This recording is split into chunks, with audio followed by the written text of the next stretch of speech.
Good evening, everyone. Welcome to Business Live. Coming up tonight, Finance Minister Ken Ofori-Atta seeks parliamentary approval to borrow 10 billion cedis from the central bank to help deal with COVID-19. Takoradi Circle Market, together with 4 other major markets in the western region, closed down to public for 1 week. And what is left of the workplace after COVID-19? We'll hear from business leaders at the MTN Business World Executive Breakfast meeting. I have the details plus more coming up after this break. Back to the program. My name is Sandra Sinam Apen, and we begin with an update of some headline stories in our business news summaries. Details next. Finance Minister Ken Ofori-Atta is in Parliament to seek approval to borrow 10 billion cedis from the central bank to help deal with COVID-19 related challenges in the country. The Bank of Ghana Act requires parliamentary approval within 7 parliamentary sitting days, and today is the deadline since government sourced the money from the central bank last week. Parliamentary correspondent Joseph Opoku-Gapo joins me for an update via Zoom. Thanks so much, Joseph, for your time. We understand that the Finance Minister had laid a document to that effect. What are the details of this request? So this is a parliamentary memorandum signed by Ken Ofori-Atta himself, and it's under the heading the report on the limiting of borrowing of Government of Ghana under subsection 6 of section 30 of the Bank of Ghana Act 2002 in the novel coronavirus emergency, and it's dated the 27th of May 2020. And in this document, Mr. Ofori-Atta makes the point that they've gotten various sums of money to help cushion the economy in the light of the COVID-19 pandemic, including an amount of 1 billion that they got from the IMF. That's $1 billion. They got another amount of $35 million from the World Bank. They got an amount of $219 million from the Stabilization Fund. But then there still exists a gap of 17.9 billion, which they need to source from both domestic and external markets in order to cushion the economy in the light of the COVID-19 pandemic. And they are now borrowing that amount of the 10 billion from the Bank of Ghana, leaving a funding gap of about 7.9 billion that they will look for from other sources. But just to go through the specific details of what they're seeking from the Bank of Ghana, the indication is that this is money they are borrowing. It's something that there is a 2-year moratorium over which they would not be paying the said amount back, and then they would have up to 10 years to pay this particular amount. It's at an interest rate that they describe as floating, so they don't give the specifics. And again, the finance minister indicated that out of the 10 billion amount, 5.5 billion Ghana cedis has already been released to the Ministry of Finance. That's at the 15th of May 2020. So the processes have begun to use this particular amount to help shore up the economy. Joseph, you spoke about looking for the excess money that is left from somewhere, other sources. Do we know which sources the finance minister or government will be exploring? So, Sandra, the finance minister listed the possible other sources as far as this particular money is concerned. So, he indicated that the government is committed to, first of all, paying down this debt that they are taking from the Bank of Ghana, and that also as part of efforts to raise the additional sources, they are doing revenue mobilization and enhancements with various measures. He says that there will be an expenditure rationalization and prioritization program also to be rolled out. He says there will be a strategy to broaden the investor base to access cheaper sources of finance, and then he says there will be a policy to revise the primary dealer guidelines and introduce a bond market specialist as a basis for developing the domestic market. A lot of technical terminologies there, but just essentially making the point that they would increase revenue mobilization to help support the economy. Right. We understand that the minority is not in support of this request by the finance minister. They've cited some illegalities with the process of requesting this money. What are some of the concerns they've been raising? So one thing that the majority leader, Osechi Mensah Bonsu, told the House earlier today was that per the provisions in the Bank of Ghana Act, this is not something that Parliament is supposed to approve, but that is just information that's been communicated to Parliament.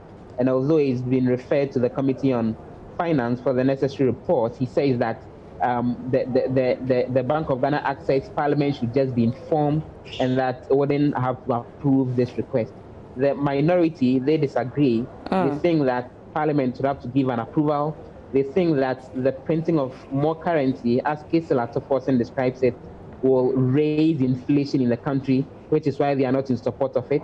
And they think government debt is ballooning and it threatens the future sustainability of the economy. Hence their decision not to support this particular request. Interesting, but the document has been laid anyways. What are some of the processes that is going to go through before the final approval?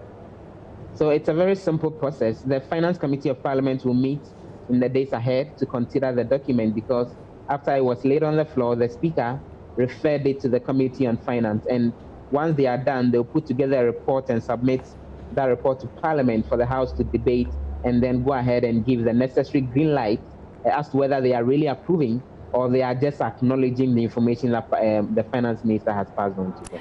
All right, parliamentary correspondent Joseph Opoku-Gakpo there giving us an update. Moving on, the Takoradi market circle, together with 4 other major markets in the western regions, have been closed down to the public for 1 week. The closure follows an increasing number of COVID-19 cases and the inability of traders to observe social distancing protocols at the markets, which has been identified as a hot spot. The western region has recorded 357 cases, according to the Regional Health Directorate. Correspondent Natalia Kwanza has been on the markets on the ground and joins me via Zoom. Ina, thanks for your time this evening. Kindly bring us up to speed with what transpired today at the market centers. Okay, Sandra. So today I visited 5 markets.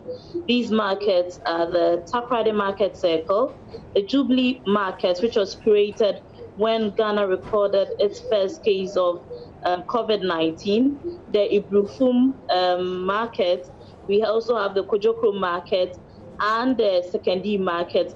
These are the markets which have been closed down within the Sekendi, Takoradi, and Efia Kwesimintim municipality in the western region. This morning, as at exactly 6 a.m., shops within this market were closed. Tables where traders do their daily trade on were turned upside down. You have security men, which is city guards, policemen patrolling the place intermediately to check if there will be some recalcitrant traders who would come around. From the market circle, I spotted city guards carrying some fishes and other commodities. I think a few, just 1 or 2 were recalcitrant, so they took their items away. Moving from these 5 markets, I realized that the traders have complied to the directive, but I had also met some traders who had come to see how the markets were looking, and they had concerns that they think they were not given ample time to prepare and then move their wares from the market. They also feel that people who were not privy to the information earlier were not able to stock their house, because this is a 1 week closed of 5 major markets. Quite an interesting development there. I asked you when this news came up somewhere on Monday as to the response of the traders and then also consumers alike. Today, did you spot any consumer coming around to buy anything? Sandra, I didn't spot anyone, but as usual, you have residents living around. So I did communicate or have an interaction with them, and some of them were of the view that it was the best because city authorities had done enough. They had put down social distancing directive, and then within a month, the traders were back. They had closed all those social distancing measures that was put down by the assembly. Some of them also feel that they could have, started with a card system where instead of closing it down, the traders could have been given a green card, yellow card, or whatever color, so that they could have come in badges. But this is something that the assembly is looking at right after the closure. After 1 week, the assembly intends to start with a card system where a group will be allowed to trade for some days, and then the following day, another group would also be allowed to trade. But it will be interesting to know that, Sandra, according to the assembly, the queen mothers in this market had even come out with these measures. They had told the assembly that they feel that their people are being so recalcitrant. So they should just enforce this law for the traders to know that we are in serious times, and so they should adhere to the protocols. Right. So what happens to trading activities within the 1 week period? Do we know of any arrangement going to be put in place for people to be able to shop while the process continues? For now, everyone is expected to shop within their community, being it the food or perishable or non-perishable good. You are supposed to shop within your community here in the Sekondi Takoradi Metropolis and then Efia Kwesiminti Municipal. Thank you very much, Natalia Kwanzaa, for that update from the Western region. We do other stories now, and 4 savings and loans companies have so far approached the central bank for liquidity support. This was revealed to Joy Business by the Executive Secretary of the Ghana Association of Savings and Loans Companies, Aboagye-Wiafe. According to him, their members are waiting for the central bank to come out with modalities before taking an action. In terms of how much, the interest rates, the tenor, Bank of Ghana has not given out yet. Those are part of the details and modalities we believe they will soon issue out to the institutions. But it is our expectation that it will not be a long-term financing, because this temporary liquidity support, so not long-term. Again, on the issue of interest rates, we are looking at, if they are considering anything, they should look around the policy rate or even lower. And then with the issue of the amount, I believe that it will be on case-by-case basis, because an institution may need 5 million cedis to close a gap, or somebody may also need 10 million or 20 million. So that one we are not very sure. I believe that it will be on case-by-case basis.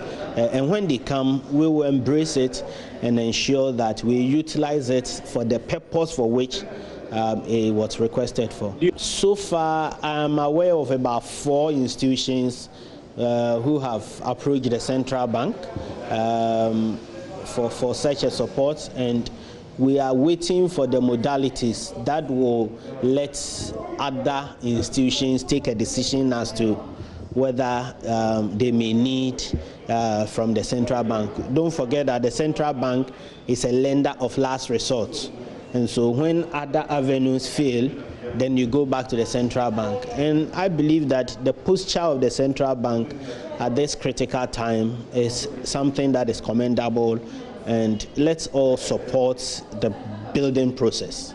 The CEO of Fidelity Bank Ghana, Julian Opuni, says things will certainly not return to normal in the workplace after COVID-19 pandemic. According to him, work output should be prioritized over hours. He was speaking at the 28th MTN Business World Executive Breakfast Meeting in Accra. COVID-19 has actually expedited that process, and if you look at the most recent happenings, especially in our part of the world, and the lockdown situation, where you still have to have a clear business continuity plan in place, which enables you to carry on offering services to your customers, and also safeguarding your staff, measuring productivity, etc. That meant that you had just a few days to react to all the stuff that you had written down, which you were not hoping to necessarily put into place without something like this happening. It's also important to bear in mind that this expedited process has meant that we can now leverage on new opportunities, and there'll be a changed behavior going forward. Without a doubt, once this passes, things will not be the same. And I think any business will be fairly naive to think that they can just go back to the old way of working.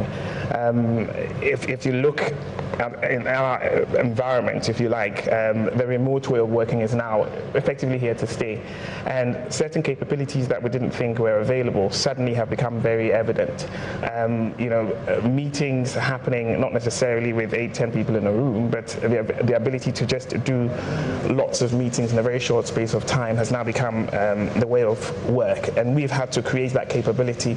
And even the protocols around working remotely and having meetings and teleconference with your colleagues One of the things also is about role reassignment, because with the level of traffic and activity, etc., we now have to quickly scale up certain parts of the business that may not be seen as evidently critical to the delivery of our services.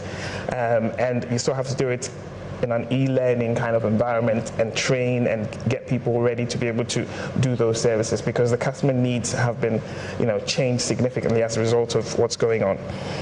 It also means that we've had to establish, and all businesses will have to establish new ways of measuring productivity and activity of your staff, because when you have people scattered over various locations and all over the place, how do you still use your traditional ways of measuring output? And I think what is evident now is because of the rotation system and the fact that people are working from home, etc., it's no longer about hours worked. It's really around output.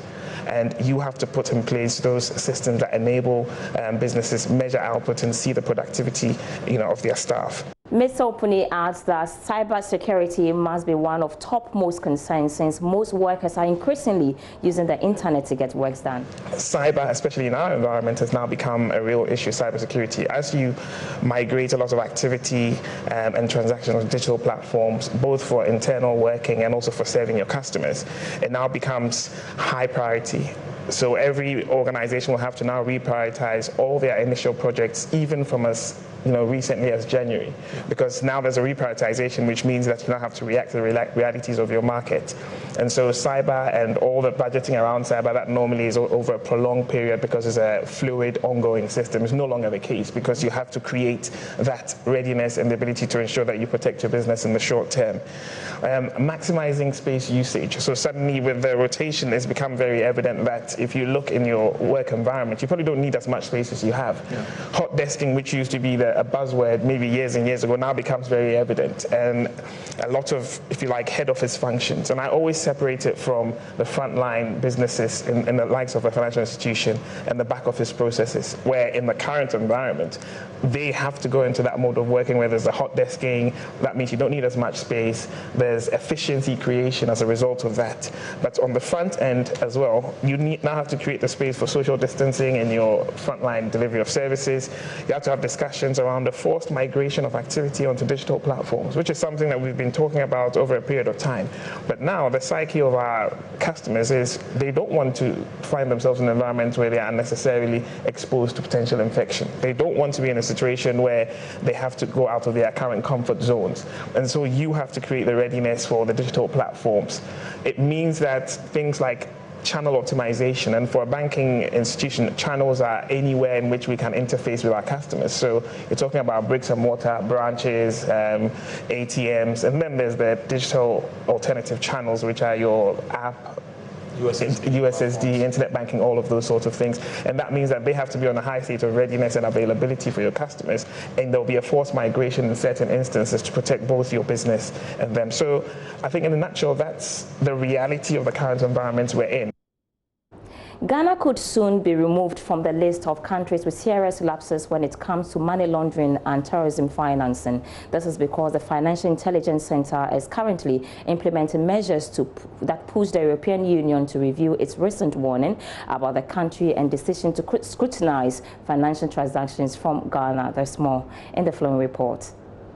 According to the Financial Intelligence Center, it is already working with the globally recognized body that supervises the fight against money laundering to protect the country against these practices. According to sources close to the center, it is currently implementing an action plan which would see Ghana classified as a fully compliant country when it comes to having the right systems against money laundering and terrorism financing. Joy Business understands that at the recent review meeting in France, Ghana was given high praise over how it has implemented its action plan. This should mean that before December this year, Ghana may be recognized as an anti-money laundering compliant country. We are learning that the Financial Intelligence Center is currently working with all the relevant government agencies in the country to deal with all these challenges when it comes to money laundering and terrorism financing. The European Union recently in a statement announced that it will blacklist Ghana by October October this year if the country does not take measures to address challenges regarding deficiencies giving way to money laundering. The Finance Ministry, on the other hand, has described the action by the European Union as unfortunate. This is because steps are being taken to deal with all these problems identified. Information being gathered indicates that the country has filed an official protest at the European Union headquarters in Brussels. The warning from the European Union could mean that there would be serious security scrutiny anytime a bank or business from Ghana wants to carry out any transaction with their counterparts in the European Union. Economist Kwame Mpianim has charged African leaders to invest heavily in information technology to facilitate access to global markets, which will be a catalyst for job creation. Speaking as a guest speaker at the Ishmael Youngson and Associates Business Roundtable webinar, Mr. Mpianim noted that Africa's development can only progress steadily when the private sector is involved in unlocking the potentials of the youth, but this must be done in a democratic environment. The stability and the deepening of Africa's nascent democracy depends upon what we do with our youth. If you see Mohamed Yahya of the UNDP Africa, he has written something called Africa's Defining Challenge. The youth that we need to use. But if we don't create the freedoms around for the youth, they will migrate somewhere else. Africa is the most youthful continent. A trained and technology-savvy, ICT-savvy youth, equipped with nation-building skills, can be a force for development. But if the private sector doesn't create the jobs for them, they become a factor for destabilization for our continent. Why private sector needs democracy? We need the infrastructure in terms of ports, internet connectivity.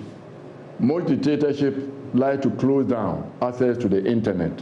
So we need democracy to be able to provide the broadband adequate width and competitively priced for our tech-savvy youth to get involved.